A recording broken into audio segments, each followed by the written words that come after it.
আমি স্পষ্টভাবে বলতে চাই, আমাদের রংপুর ৩ আসনে যে সকল শহীদ পরিবার এবং আহত আছে, আমাদের মাননীয় সংসদ সদস্য রংপুর ৩ আসনের এমপি মহোদয় জনাব বেলাল স্যারকে বলতে চাই, আপনি কি একটা বারো আমাদের এই জুলাই শহীদ পরিবারের বাসায় গিয়ে কি খোঁজ নিয়েছেন? তারা কি অবস্থায় দিন পার করতেছে, তারা কি করতেছে, এইসব কি কোনো খোঁজ নিয়েছেন?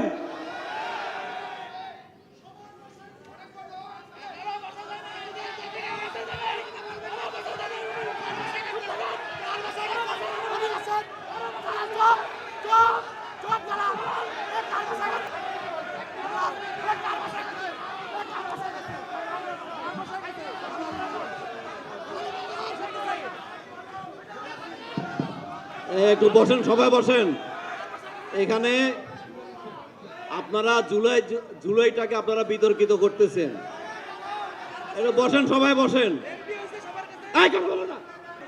আপনারা যে বক্তব্য দিচ্ছেন, আমি লক্ষ্য করলাম আপনারা বক্তব্য দিচ্ছেন মনের মধ্যে আপনারা একটা রাজনৈতিক উদ্দেশ্যের আপনারা মনের মধ্যে রেখে বক্তব্য দিচ্ছেন। এটা তো কোনো রাজনৈতিক দলের একানোর জন্য নয়।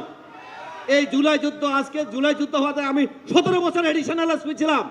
এখানে পুলিশ কমিশনার ছিল একজন ফ্যাসিস্ট, সে আমার জুনিয়র হওয়া সত্ত্বেও আমি কিন্তু এডিশনাল এসপি ছিলাম, আমি ডিএসি প্রমোশন পাই নাই। কাজে এই জুলাই যুদ্ধ শুধু আপনাদের না, আমাদের ছাত্রদের সাথে অভিভাবকরা রাস্তা নেমেছিল, অস্বীকার করতে পারবেন? এই জুলাই যুদ্ধ সকলে আপনাদেরকে মানুষের প্রতি রেসপেক্ট রাখতে হবে, সম্মান বোধ রাখতে হবে, মিউচুয়াল রেসপেক্ট রেখে কথা বলবেন। এখানে কেউ জুলাই যুদ্ধকে বিক্রি করে অর্জন করে কারো এটা একার নয়। এখানে যারা বক্তব্য রাখতেছেন আপনাদের সামনে এখানে সম্মানিত লোকজন বসে আছে, এটা কোনো ফেলনা লোকজন নয়। রাজনৈতিক বক্তব্য দেওয়ার সময় আপনারা কাউকে ছোট করবেন না। আপনারা যেখানে এখানে বক্তব্য দিবেন নিরপেক্ষ দৃষ্টিতে এবং সুন্দরভাবে বক্তব্য দিবেন, সম্মান রেখে। আপনার রাজনৈতিক মাঠে আপনারা রাজনৈতিক বক্তব্য দিবেন, এখানে কোনো রাজনৈতিক বক্তব্য কাউকে ছোট করে কারো অসম্মান করে বক্তব্য দিবেন না। যারা এরপরে বক্তব্য দিবেন বক্তব্য সংক্ষেপ করবেন। আপনারা নিজেরা সস্তা হাততালি পাওয়ার জন্য বক্তব্য দিবেন না। সবাইকে সম্মান রেখে, মিউচুয়াল রেসপেক্ট রেখে, সমাজের সকলের প্রতি সম্মান বোধ রেখে আপনারা বক্তব্য দিবেন। আমি প্রসঙ্গক্রমে বলতেছি, আপনাদের এই দ্বন্দ্বের কারণে ফ্যাসিস্টরা আজকে রোকেয়া ইউনিভার্সিটির মতো জায়গায় ফ্যাসিস্টরা এখানে ঢুকে যাওয়ার চেষ্টা করতেছে। এটার জন্য আপনারা দায়ী। এখানে যদি ফ্যাসিস্ট কখনো মাথা তুলে দাঁড়াতে চায়, চেষ্টা করে, তাহলে আপনাদের এই বিভেদ, আপনাদের এই দ্বন্দ্ব সেটার জন্য দায়ী থাকবে। আপনারা এই দ্বন্দ্ব তৈরি করবেন না, এই দেশকে আর পিছিয়ে দিবেন না। এই দেশ যতটুকু পিছিয়ে গেছে, এখন এই দেশকে সামনে নিয়ে এগিয়ে নেওয়ার সময় আমাদের। জুলাই যোদ্ধা সম্পর্কে আপনারা এখানে জানেন, আপনারা বলেন তো কতজন আহত জুলাই যোদ্ধার গ্যাজেট হয়েছে? বলেন, একজন বলেন। 16,000। পরিসংখ্যান আপনাদের কাছে নাই, লেখাপড়া করেন না, স্টাডি করেন না, বক্তব্য দিতে আসেন। 16,000 আহত জুলাই যোদ্ধার গ্যাজেট হয়েছে এবং গ্যাজেটটা এখন কন্টিনিউয়াস প্রসেস, চলমান প্রক্রিয়া, এটা শেষ হয়ে যায় নাই।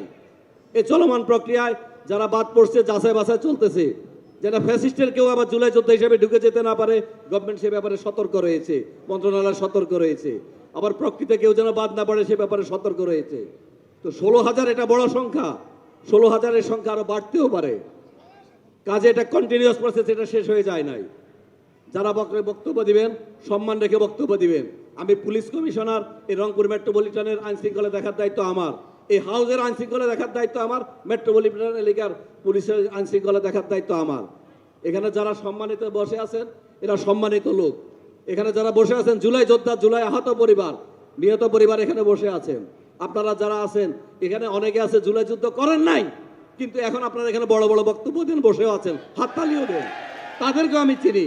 এটা শুধু আপনাদের মধ্যে না, সরকারি চাকরিজীবীদের মধ্যে আমি দেখেছি 5 তারিখের আগে পুলিশের এমন লোক আছে যে জুলাই যোদ্ধা ছাত্র জনতাকে গুলি করছিল, তারা এখন ভালো অবস্থায় আছে।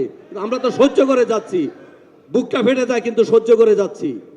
কাজে এখানে যারা আছেন, যারা বক্তব্য দিবেন সুন্দরভাবে, একটা সুশৃঙ্খলভাবে সম্মান রেখে সবার সাথে বক্তব্য দিবেন। ধন্যবাদ।